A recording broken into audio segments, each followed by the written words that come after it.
শহীদ উসমান গনি একজন সাধারণ যুবক, একজন স্বপ্নবাজ মানুষ। তিনি ছিলেন সীতাকুণ্ডের সাধারণ বাসিন্দা, যার মনে ছিল আশা, আকাঙ্ক্ষা আর জীবনের প্রতি নিখাদ ভালোবাসা। তিনি ছিলেন বাংলাদেশ জামায়াত ইসলামীর একজন সক্রিয় কর্মী, যা স্বাধীন দেশে তার গণতান্ত্রিক অধিকার। কিন্তু ২০১৩ সাল বাংলাদেশে যেন সব কিছু বদলে যায়। ঘৃণ্য ক্যাঙ্গারু ট্রাইব্যুনালের মাধ্যমে জামায়াত ইসলামীর নিরপরাধ নেতাদের ফাঁসির আয়োজন করে ফ্যাসিবাদী এবং ইসলাম বিরোধী ক্ষমতাসীন আওয়ামী লীগ। দেশের অন্যান্য সচেতন ইসলামপ্রিয় জনতা প্রতিবাদ জানাতে থাকেন। একই সাথে প্রতিবাদ মুখর হয়ে ওঠেন ওসমান গনিও। নিয়মতান্ত্রিক কর্মসূচির মাধ্যমে আওয়ামী লীগের ফ্যাসিবাদী শাসন ও চক্রান্তের বিরুদ্ধে দাঁড়ান তিনিও। আর অন্যদিকে আওয়ামী লীগ মানুষের কণ্ঠ রুদ্ধ করে ক্ষমতায় টিকে থাকার জন্য শুরু করে দমন পীড়ন। বাক স্বাধীনতা কেড়ে নেওয়া হয়। রাজনৈতিক প্রতিহিংসার আগুনে পুড়তে থাকে নিরপরাধ মানুষ। শহীদ উসমান গনিও এই প্রতিহিংসার রাজনীতির শিকার হন। ২০১৫ সালের ১৫ ডিসেম্বর নিজের বাড়িতেই পুলিশের গুলিতে নির্মমভাবে নিহত হন শহীদ উসমান গনি। তিনি বাড়ি ফিরতে পারতেন না। জীবনের ঝুঁকি নিয়ে দেখতে আসতেন প্রিয়জনদের। কোনো প্রমাণিত অপরাধ ছাড়াই তাকে ভিত্তিহীন ২৭টি মিথ্যা মামলায় আসামি করা হয়। পুলিশ তাকে গ্রেফতার করে, রিমান্ডে নিয়ে চলে অমানবিক নির্যাতন। তার পরিবার তার নিরাপদ আশ্রয়ও রক্ষা পায়নি। হামলা হয় তার বাড়িতে, হেনস্থা করা হয় তার পরিবারকে। তিনি চলে গেছেন, কিন্তু তার রক্ত কি বৃথা যাবে? তার আত্মত্যাগ কি ইতিহাস ভুলে যাবে? শহীদ উসমান গনি বেঁচে থাকবেন স্মৃতিতে, ইতিহাসের পাতায় এবং প্রতিটি ন্যায়ের সংগ্রামে। আসসালামু আলাইকুম। বিসমিল্লাহির রহমানির রহিম। আমি ওসমান গনির আব্বা। আমার ছেলে ওই মানুষদেরকে উপদেশ দেয়, এইভাবে নামাজ পড়ে, এইভাবে কাজ করে, এইভাবে সৎ উপদেশ দেয়। তাই আওয়ামী লীগের লোকেরা তাকে দেখতে পারে না। সীতাকুণ্ডর উত্তরে ও দারগার হাটে কিছু হয়েছে, তখন আমার ছেলের নাম ওইটা রিপোর্ট দিয়ে ওসমান করছে। তারপর ওই কুমিরাতে অনেক ঘটনা হয়েছে গাড়িতে, তখন ওইখান থেকে ওই রিপোর্টটা আমার ছেলের নামে দেয়। এইভাবে করতে করতে মানে আমার ছেলের নামে ১৭, ১৮, ২০টা মানে কেস করে ফেলাইছে আওয়ামী লীগ সরকারের গুন্ডা বাহিনী। আমার ছেলেকে একদিন ধরিয়ে নিয়ে যায়।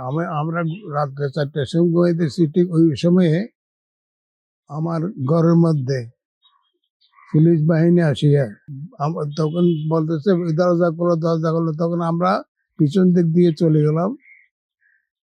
আমার ঘরের মধ্যে ঢুকিয়া, দরজা ভাঙ্গিয়া ঢুকিয়ে আমার সবকিছু নষ্ট করে ফেলাইছে।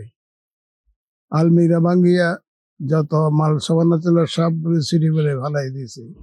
তখন আমরা ওই সকালবেলায় ওই সীতাকুণ্ড একটা বাসা নিলাম। ওইখানে আমরা বাসার মধ্যে প্রায় ১ বছর ছিলাম। ওখান থেকে আমার ছেলেকে ধরে নিয়ে গেছে। আউযুবিল্লাহি মিনাশ শাইতানির রাজিম। বিসমিল্লাহির রহমানির রহিম। আমার নাম মোহাম্মদ ওমর ফারুক, শহীদ ওসমানের বড় ভাই। শত্রুদের প্রতিহিংসা আমার ভাইকে রাজনৈতিক মামলা দিয়েছিল। গাড়ি ভাঙচুর, এই মামলাগুলা দিয়ে আমার ভাইকে টর্চারিং করছে। আমার ভাইকে ঘরে বসতে দেয়নি, ভাত খাইতে দেয়নি, ভাই বোনকে দেখতে দেয়নি, অনেক টর্চারিং। প্রায় আমার ভাইকে ২৭টা মামলা দিচ্ছে। আমার ভাইকে গোয়েন্দা দিয়ে ধরে নিয়েছে রাতের প্রায় ২টা, ২:৩০টার দিকে আমার ভাইকে নিয়ে গেছে ধরে নিয়ে। আমরা পিছনে পিছনে গেছি, পিছনে পিছনে যাই আমার ভাইয়ের পিছনে পিছনে থানাতে গেছি। একজন এসআই নিয়েছিল আর ৪ জন কনস্টেবল ছিল। এরপরে আমার ভাইকে প্রায় ৩ দিন আমার ভাইকে অনবরত রিমান্ডে দিচ্ছে, খুব অত্যাচারিত করছে আমার ভাইকে। তো এরা ওই তখন তৎকালীন ছিল এমপি দিদার ছিল। এমপি এমপি ছিল দিদার, আর মামুন ছিল উপজেলার চেয়ারম্যান। দিদার আর উপজেলার চেয়ারম্যান এরা বলছে যে ওসমানকে রিমান্ডে দিয়ে 10 দিনের জন্য রিমান্ড দিবার জন্য। আর আমাদের এখানে এলাকার কিছু আওয়ামী লীগ আছেন, আওয়ামী লীগের নেতা, এরা বলছে ওসমানকে মানে 10 দিন রিমান্ড চাওয়ার জন্য। তো আমাদের সাবেক আইজি ওয়াইবি সিদ্দিকী উনি বলছে, উনি এসপি কে ফোন করছে, ওসি কে ফোন করছে, ওসমানের পরিবারের মতন ওই এলাকায় আর কেউ নেই। ওনাকে অত্যাচারিত করছে শত্রুর কারণে। এরা প্রতিহিংসামূলক রাজনৈতিক মামলা দিয়ে ওসমানকে হয়রানি করে ওসমানকে মারার জন্য চেষ্টা করছে। তখন এসপি মানে কি এসপি কোনো পাত্তা দেয়নি, ওসি ইফতেখার কোনো পাত্তা দেয়নি। আইজির কাছে ফোন করছে সাবেক আইজি ওয়াইবি সিদ্দিকী, ওনার কথা কোনো শুনতেছে না। ওসমানের কোনো দোষ নাই, কিছু না। ওসমানকে অনর্থক আমার ভাইকে 3 দিন রিমান্ডে দিয়ে প্রেসাবের রাস্তায় ব্লাড বার করে ফেলছে। প্রেসাব নয়, প্রেসাবের রাস্তায় ব্লাড বার করে ফেলছে। তৎকালীন এই মেম্বার ছিল আবুল কালাম। আবুল কালাম আজাদকে নিয়ে আমরা গেছি। আবুল কালাম আজাদ আমাকে বলছে যে ওসমানকে যে অত্যাচার করছে 3 দিন অনবরত রিমান্ডে দিছে। রিমান্ডে দিয়ে এর প্রেসাবের রাস্তা দিয়ে ব্লাড বার করে ফেলছে। তাহলে আমার ভাইকে কি অত্যাচার করছে। সকালবেলা আমার ভাইকে দেখতে গেছি বাইরে, থানার থেকে ঘুম থেকে শোয়ার থেকে উঠছে, উঠে দাঁড়াতে পারতেছে না আমার ভাই। বাইরে জিজ্ঞেস করছি কিছু তোমার, বলতেছে আমাকে বাঁচার কোনো কিছু রাখেনি, আমার শরীরের মাংসে পুরোটা শরীর আঘাত। তখন এসআই কামাল ছিল। এসআই কামাল আমাকে এসপি সাইফুলের সামনে নিয়ে বলছে যে এই জামাতের নেতা এই নাম কি সোহেলের বাড়িতে চল, সোহেলের বাড়িতে অস্ত্র আছে, কিছু আছে। কথা আমি তো জানি না কি আছে না আছে। আমার বাইক ওইখানে ওই সোহেলের বাড়িতে নিয়ে পুরোটা বেকুতে চেক করছে, কিছু পাইনি। না পাই আমার বাইকে ইকু ফারকে নিয়ে আমার বাইকে খুব চতুর্দিকে পুলিশ দিয়ে ঘেরা দিয়ে চাইছিল মারায় ফারা দেওয়ার জন্য। তখন আইজি সাহেব ওয়াইবি সিদ্দিকী ফোন করার পরে বলছে যে ওসমানের কিছু হইলে তাইলে আমরা তোমাদের বিরুদ্ধে মামলা নেব। তখন আইজি সাহেবের কথা শুনিয়ে তারা ওসমানকে মারেনি, ইকুফারকে ওখানে পাহাড়ে নিয়ে মারি চাইছে, পারেনি। আবার থানাতে নিয়ে গেছে। থানাকে নেওয়ার পর আমার ভাইকে খুব অত্যাচার করে মারছে, যার কারণে আমার ভাই সকাল 10টা বাজে আমরা গেছি, আমার ভাই উঠতে পারতেছে না, শোয়ার থেকে উঠতে পারতেছে না, আমার ভাই এরকম অত্যাচার করছে। এরপরে আমরা 11টা 12টার দিকে গেলাম। 3 দিন পর আমার ভাইকে 7 দিনের দিন আমার ভাইকে চালান দিছে। চালান দিচ্ছে না, ওয়াইবিসির দিকে ফোন করতেছে। তারপরে মামলা টামলা করবে বলছে থানার বিরুদ্ধে। তখন আমার ভাইকে চালান দিছে। আমার ভাইয়ের অপরাধ কি ছিল? এরপরে আমার ভাইকে 7 মাস জেল কাটছে। আমার ভাই 7 মাস আমার ভাইকে অনর্থক গাড়ি ভাঙচুর মামলা, এই মামলাগুলা দিয়ে আমার ভাইকে 7 মাস জেল কাটছে। আসসালামু আলাইকুম, আমি কাউসার আহমেদ সরোয়ারি, শহীদ ওসমানের ছোট ভাই। 2013 সালে যখন বাংলাদেশের পরিস্থিতি খুব ভয়াবহ, আওয়ামী লীগ এবং তার অঙ্গ সংগঠনগুলো যেভাবে হচ্ছে যে আপনার বিএনপি জামাতের উপর নিপীড়ন শুরু করেছে, বিশেষ করে জামাতের কথাই যদি আমি বলি, তখন হচ্ছে আমরা তো 71 দেখি নাই। তো 71-এ যতগুলো আমরা ইতিহাস পড়েছি যে কি 71-এ শুধুমাত্র একটা জাতির উপর নির্ভর করে মানুষকে হত্যা করা হতো, যে তুই বাঙালি, তোকে আমি মেরে ফেলবো, এর কোনো অপরাধ ছাড়াই। সেম অবস্থা ছিল জামাত এবং ছাত্র শিবিরের। জামাত শুনছে তারা গ্রেপ্তার করো, ছাত্র শিবির শুনছে তারা গ্রেপ্তার করো, পাকড়াও করো, মারো, হত্যা করো, নির্যাতন করো, তার পরিবারের মানুষকে নির্যাতন করো, তার ঘর ভেঙে দাও, তার বাড়ি জ্বালিয়ে দাও। এভাবেই হয়ে আসছিল, যেটা আমি দেখেছি। তখন ক্লাস 9-এ পড়ি। আমার স্পষ্ট মনে আছে আমার ঘর ভাঙার রাতটা, যে আমাদের বাসায় পুলিশ আসছিল, প্রায় 8 হতে 9 গাড়ি পুলিশ আসছিল। পুলিশের সাথে নানান ধরনের সিভিলে ছিল, তারপর হচ্ছে আপনার র্যাব ছিল। আপনারা এখন জানেন র্যাব দিয়ে আওয়ামী লীগ সরকার কি কি ঘটাইছিল। সেদিন রাতে র্যাব ছিল, পুলিশ ছিল এবং সিভিলে আরো অনেকেই ছিল। আমি স্পষ্ট দেখি না, তবে আমার বাড়ির যে আমাদের আশেপাশে যে ঘরের মানুষ ছিল তারা বেড়ার ফাঁক ফোকর দিয়ে দেখছিল যে আমাদের ঘরের ভাঙার দৃশ্যটা। তারা প্রথমে আমাদের ঘরের দরজাটা, আপনারা দেখবেন যে আমাদের ঘরের দরজাটা ছিল লোহার। তারা 5 জন সৈনিক একসাথে পাশাপাশি দাঁড়ায়, একের হাতের ভিতরে হাত ঢুকায়, এইভাবে 1 2 3 এভাবে করে একসাথে লাথি দিতে দিতে দিতে দিতে এক পর্যায়ে ঘরের দরজা ভেঙে তারা ঘরের ভিতর ঢুকে। ঘরের ভিতর ঢুকার পর ঘরে তো ভাইয়া ছিল না, আমরা কেউ ছিলাম না, আমরা ততক্ষণে পিছনে পালিয়ে গেছি। কারণ হচ্ছে তাদের মুভমেন্ট দেখে আমরা বুঝতে পারলাম যে তারা কি করতে পারে। তারা যেভাবে আমাদের ঘরের দরজা, মানে আমাদেরকে না ডেকে, একটা পুলিশ আসলে সাধারণত ডাকতে পারে যে দরজা খুলেন, আমরা আসছি, আপনাদের সাথে কথা বলবো, বা ওনার এই মামলা আছে যার কারণে ওনার সাথে আমরা কথা বলবো থানায় নিয়ে গিয়ে। কিন্তু ওইভাবে কিছুই হয়নি। তারা এসেই দরজা ভাঙা শুরু করে। তো আমরা পিছনে পালিয়ে যাই। পালিয়ে যাওয়ার পর তখন যারা ভিতরে ঢুকে,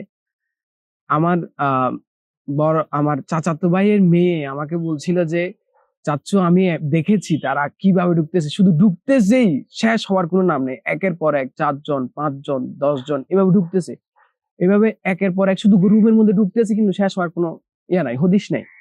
তো তারা বললো তারা তো সরাসরি দেখতেছে না কিভাবে ভাঙতেছে আমাদের ঘর। তো পরে যখন তারা আমাদের ঘরে এইভাবে তছনছ করার পর যখন তারা চলে যাওয়ার পর আমরা দেখি আর কি যে আমাদের ঘরে কি অবস্থা করছে তারা। শুরুতে যদি আমি বর্ণনা করতে যাই, প্রথমে ঘরে ঢুকেই দেখলাম যে আমাদের ঘরের দরজাটা পুরাই ভাঙা, আর আমাদের সেমি পাকা ছিল, যে উপরে যে লিন্টারটা ছিল লিন্টার পর্যন্ত ফাটল ধরেছে, দরজার কবজাগুলো সব ভেঙে ফেলেছে। এরপর হচ্ছে প্রথম রুমের দৃশ্য যদি আমি বলি, প্রথম রুমে আমাদের খাট ছিল, তার পাশে একটা সুকেস ছিল, সুকেসে কিছু কাচের জিনিসপত্র ছিল।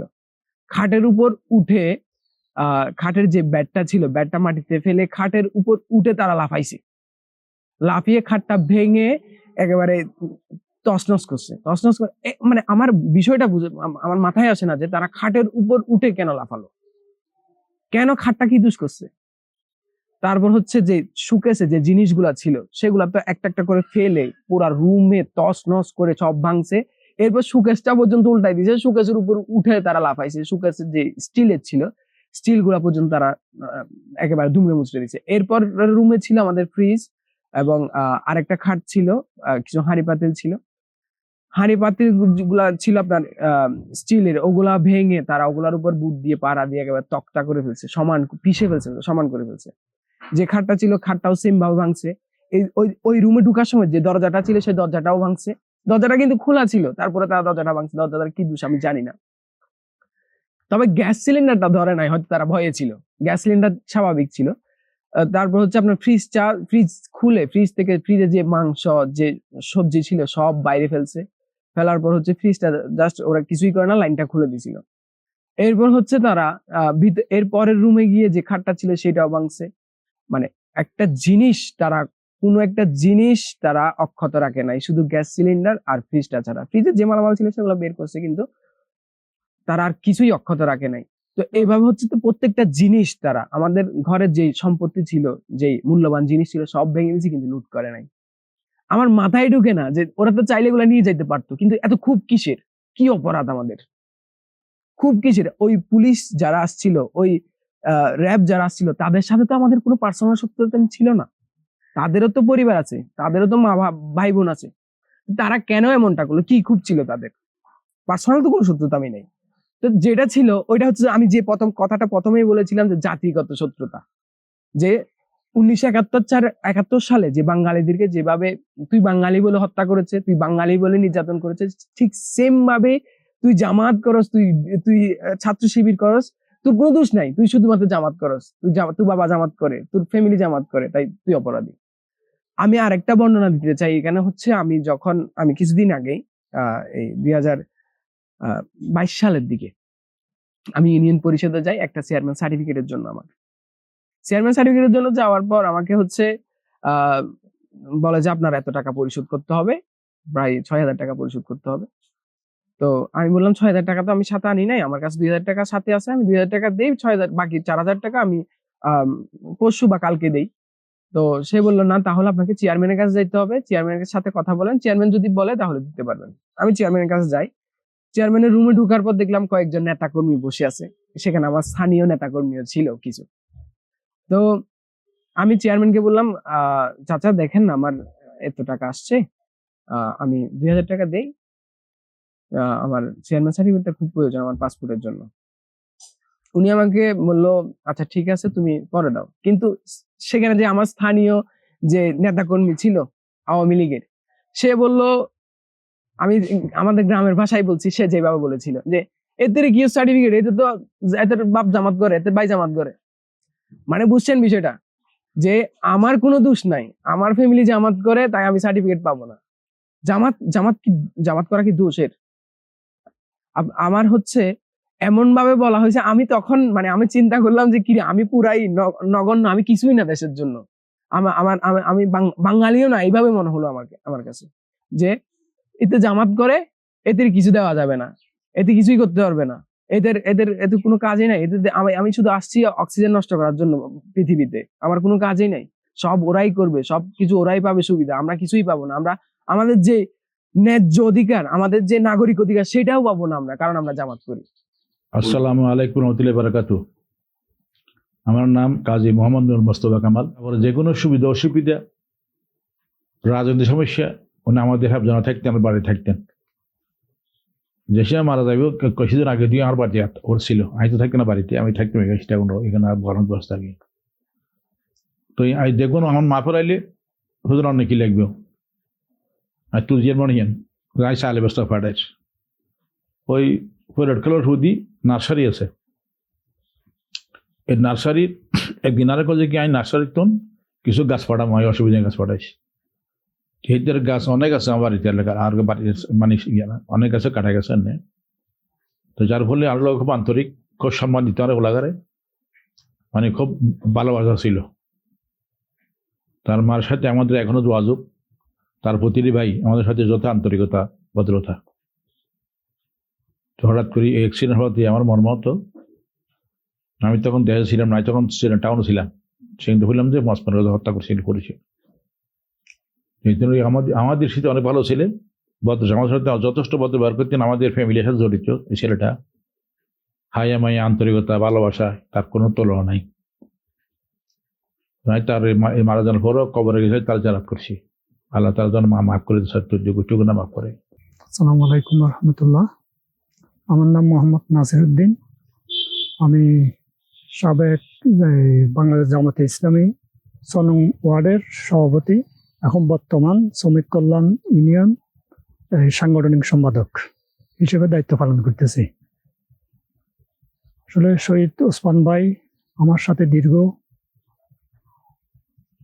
10 সাল থেকে পরিচয়।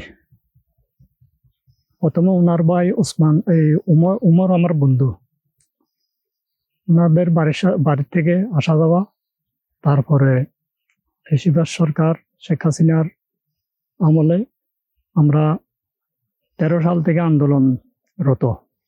তো 13 সাল থেকে আমরা একসাথে আন্দোলনরত অবস্থায় ছিলাম। যখন দেশে অন্ধকার, চতুর্দিকে অন্ধকার, ঘন অন্ধকার নেমে আসতেছে, আমরা এই ফেসিবাদ সরকারের বিরুদ্ধে আন্দোলনরত অবস্থায় ছিলাম। একসাথে চলাফেরা, দুঃখ সুখের অনেক কথাবার্তা আমাদের হতো। তো এই বেশিরভাগ সময় আমার এদিকেই কাটাতো ওসমান ভাই। অনেক সময় ওদিকে সমস্যা হলে আমার এদিকে চলে আসতো। তো এখানে বসে আমরা একসাথে গল্প করতাম, আড্ডা দিতাম। তারপরে অনেক রাত আমাদের এখানেও আমি সেফলি ওনাকে রাখছিলাম। যেদিন উনি খুন হবে ওদিন আসছিল, কিন্তু দেখা করে নাই, আসতেও দেখা করে নাই, যাইতেও দেখা করে নাই। যখন ওনাকে বাড়িতে হত্যা করেছে তখন আমরা শুনতে পাই যে এখান থেকে ও কিছুক্ষণ আগে গেছে, আমার সাথে দেখা হয় নাই, আসতেও দেখা হয় নাই, যাইতেও দেখা হয় নাই। এটা মানে আমার দুর্ভাগ্য ছিল তো সেদিন। কিন্তু যতবার আসছে আমার সাথে দেখা করে এখানে আড্ডা দিয়ে গেছে, হয়তো দুপুরে এখানে খাওয়া দাওয়া করছে অনেক সময়। কিন্তু সেদিন আর দেখা হয় নাই। বিসমিল্লাহির আসসালামু আলাইকুম রহমতুল্লাহ। আমি বাংলাদেশ জামাত ইসলামের সাবেক ওয়ার্ড সভাপতি ছিলাম, এখন বাংলাদেশ জামাত ইসলামের শ্রমিক কল্যাণ ফেডারেশনের ওয়ার্ড সভাপতি এবং কি যুব বিভাগের জয়েন্ট সেক্রেটারি। ফেসিবাদ শেখ হাসিনা সরকার দীর্ঘ 15.5 বছর জুলুম নিপীড়ন ক্ষমতালোভী এবং কি দেশদ্রোহী যে কাজগুলা করছে, ওগুলার মধ্যে আমরা 2012 থেকে আন্দোলন সংগ্রাম সাথে আমরা জড়িত ছিলাম।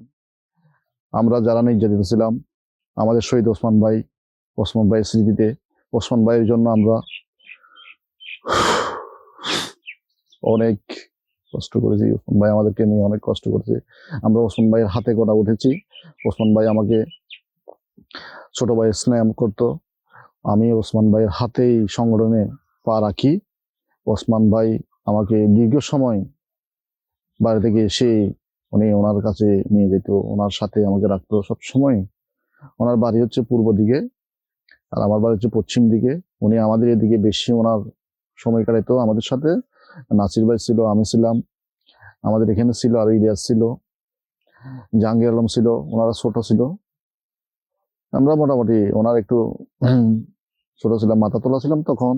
উনি আমাদেরকে অনেক টিপস দিত, অনেক ভালো কাজের জন্য আদেশ দিত, খারাপ কাজের জন্য নিষেধ করত। উনি আমাদেরকে সবসময় কেয়ার করত। ওনার স্মৃতি তো বলার মতো না। ফেসিবাদ সরকার, খুনি সরকার, শেখ হাসিনা, ওনার লেলিয়ে দেওয়া সন্ত্রাসীরা নির্মম ভাবে আমাদের ভাইকে হত্যা করলো। শহীদ ওসমান ভাইয়ের জন্য আমরা দোয়া করি। উনি যেহেতু ভাই যেখানে আছে, ওনাকে আল্লাহ তাআলা যেহেতু জান্নাত নসিব করে এবং কি ফেসিবাদ সরকার যেহেতু এই দেশে রাজ করতে না পারে, এটার জন্য দোয়া করি ভাইকে জান্নাত নসিব করুক। আসসালামু আলাইকুম রহমতুল্লাহ। আসসালামু আলাইকুম। আমি ওসমান ভাইয়ের ভাবি। ওই দিন ওসমান ভাইয়ের সাথে যে ঘটনা হয়েছিল, আমি তো ছিলাম ঘরে। প্রথমে আসছিল পুলিশ, তারপর ভাইয়া ভাত খাইতে বসছিল, ভাত অর্ধেক খাইছে, তখন পুলিশে তাড়া করছে। ভাইয়া কি করছে, পিছনের দরজা দিয়ে পুকুরে লাফ দিছিল। লাফ দেওয়ার পরে ওর লুঙ্গিটা ছিল না, পরে একটা মহিলা থেকে, ওইখানে পাশে আমাদের গ্রামের মহিলা থেকে একটা উন্না পেঁচিয়ে উপরে উঠে দৌড় দিল। এরপরে পুলিশও পিছনে পিছনে দৌড়লো।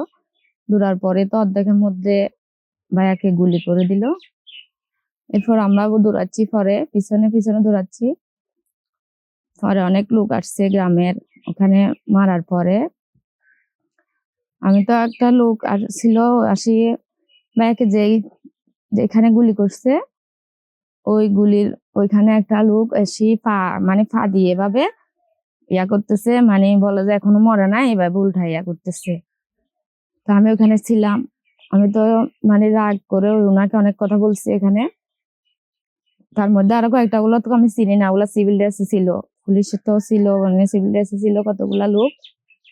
দেখতেছে পা দিয়ে, আবার উল্টাই দেখতেছে, মানে যেখানে কত স্থান মানে গুলি করছে ওই জায়গায় পা দিয়ে ইয়া করে ভাইয়াকে দেখতেছে, বলে যে এখনো বেঁচে আছে, এখনো মরে না, এভাবে। আসসালামু আলাইকুম। আমার নাম আরিয়া হায়দার। আমি শহীদ ওসমান গনির ভাই, ছোট ভাই। আমি চাকরি থেকে আসলাম সেই দিন। তারপর আসি দেখতেছি যে পুলিশ আসছিল, পুলিশের পিছু পিছু গেলাম আমি। যাওয়ার পরে দেখতেছি যে ভাইয়া পুলিশ গেল। যাওয়ার পরে পিছন দিকে আমি গেলাম, দেখতেছি ভাইয়াকে গুলি করলো। গুলি করি গায়ের উপরে উঠে বসে দিল। বসার পরে আমি গেলাম ওর কাছে। যাওয়ার পরে আমাকে বলছে সামনে আসলে গুলি করে দিবে, এখানে আসিস না। আমি কি করলাম, আবার পিছন দিকে চলে আসলাম। একটা ভ্যান গাড়ি নিলাম, ভ্যান গাড়ি নিয়ে দেখছি পুলিশ চলে গেল। চলে যাওয়ার পরে আমি ভ্যান গাড়িতে উঠাইয়া আমি মেডিকেলের জন্য চেষ্টা করতেছি, নিয়ে যাওয়ার জন্য। 2-1 মানুষ ছিল এখানে, তুললাম। তোলার পরে মেডিকেল কতটুকু নিয়ে গেছি, নেওয়ার পরে দেখতেছি যে ভাই মানে কলমা পড়তেছে। শীতকুণ্ড নিয়ে গেলাম।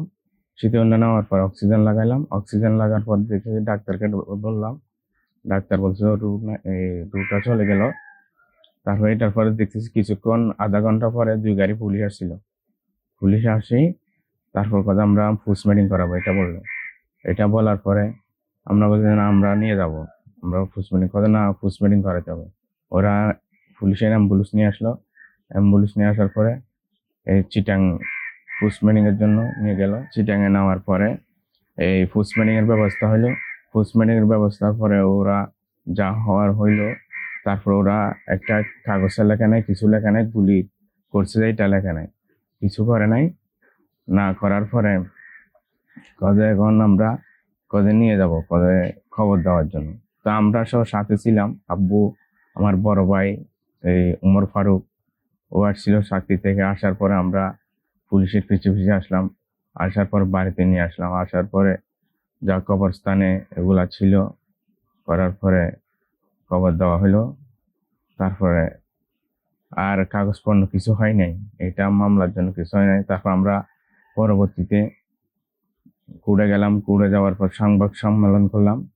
সংবাদ সম্মেলন করছি যে এগুলা মানে কি কোনো কার্যকারিতা কিছু হয় নাই। সংবাদ সম্মেলন আমি বললাম আমার ভাইকে এইভাবে হত্যা করলে এসআই ইকবাল আসছিল। আসার পরে এই যা গুলি মানে সংবাদ সম্মেলন বলছি এগুলা, এই এসআই আসছিল, আমি ভাত খাওয়ার জন্য আসছি, ও পিছন পিছন দূরে যায়, ভাইয়াকে সামনাসামনি একদম গুলি করে দিল। গুলি করার পরে এটা কোনো কার্যকারিতা কিছু হয় নাই আর। আমার পিছনে যে ঘরটা দেখছেন এটা ভাইয়াই রেডি করে, ভাইয়ার নিজের হাতেই করা। তো ভাইয়া এখানে এসে ভাইয়ার একটা স্বপ্ন ছিল তার পরিবারকে সাথেই থাকবে, কিন্তু পুলিশ তাকে সবসময় পাকড়াও করতো। তো ভাইয়া সরে থাকতে পারতো না শুধুমাত্র পরিবারের কারণে। আমি ভাইয়ার একটা দুর্বলতা ছিল, সেটা হচ্ছে আমার বড় ভাইয়ার ছেলে ইয়াসির। আব্বু একটু জিজ্ঞাস, এ হচ্ছে আমার বড় ভাইয়ার বড় ছেলে। সে তখন ছোট ছিল, আপনার দেখবেন ভাইয়া প্রায় ছবিতে ওর সাথেই আছে। তো ও ছিল ভাইয়ার সবচাইতে দুর্বল উইক পয়েন্ট। ওর জন্য ভাইয়া ছুটে আসতো, ওর জন্য ভাইয়া সরে থাকতে পারতো না। অন্তত 2-3 দিন হলেই ভাইয়া আবার বাসায় আসতো ওরে দেখার জন্য। ভাইয়া যেদিন নিহত হয় সেদিনও সে ভাইয়ার কুলেই ছিল। ভাইয়া একই প্লেটে নিজে খাচ্ছিল এবং তারে খাওয়াচ্ছিল। ভাইয়াকে হারানোর কষ্টটা আমরা কখনো বোঝাতে পারবো না, কি পরিমাণ কষ্ট আমার পরিবারের উপরে গেছে। আমার পরিবার একটা সময় ছিল যে মানে কেউ কারোর সাথে ট্রমার মধ্যে ছিল, কেউ কারোর সাথে কথা বলছে না ঠিকভাবে, জানে না কিভাবে যে তাদের সম্পর্কটা মেনটেন করবে। মনে হচ্ছিল দুনিয়ার থেকে আমরা সব হারাই ফেলছি। পরিশেষে এটাই যে এভাবে অপমৃত্যু, রাজনৈতিক প্রতিহিংসার কারণে অপমৃত্যু কখনোই কাম্য নয়। মার সন্তান হারানোর ব্যথাটা দেখলেই বুঝতে পারবেন যে কতটা কঠিন।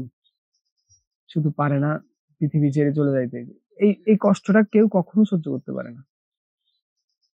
ولا تقولوا لمن يقتل في سبيل الله أموات بل أحياء ولكن لا تشعرون আল্লাহর পথে যারা দিয়েছে জীবন, তাদেরকে তোমরা মৃত বলো না, বলো না মৃত। আল্লাহর পথে যারা দিয়েছে জীবন, তাদেরকে তোমরা মৃত বলো না, বলো না মৃত। আল্লাহর পথে যারা দিয়েছে জীবন, ওরা আছে চেতনায় আমাদের আমাদের, ওরা আছে প্রেরণায় আমাদের আমাদের, ওরা আছে সংগ্রাম সাধনায়। দুর্বার দুর্জয় অপরাজিত, তাদেরকে তোমরা মৃত বলো না, বলো না মৃত।